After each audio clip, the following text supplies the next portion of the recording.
Hello అండి, అందరికీ welcome to చంద్రసేవన్. నరదృష్టికి నా అపరాయణ పగులుతుందంట కదండి. ఇది ఎంతవరకు నిజమంటే,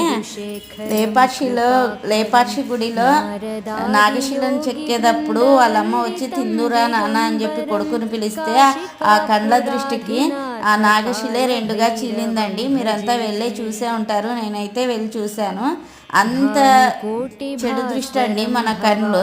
ఇంకా అలాంటప్పుడు మనం ఏం చేయాలంటే, నేను మొన్న మా ఊరు వెళ్ళినప్పుడు ఇక్కడ కాలభైరవుని గుడిలో అయితే గుమ్మడికాయలు ఇస్తారండి. అమావాస్యకి పూజ చేసి.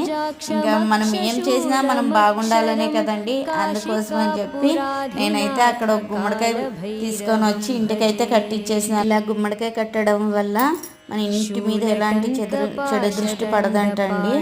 అలాగే మనకి, మన ఇంట్లో వాళ్ళకి అందరికీ ఆరోగ్యం బాగుంటుందంట. తంత్రమైన మంత్రమైన ఏదైనా మనం బాగుండాలనే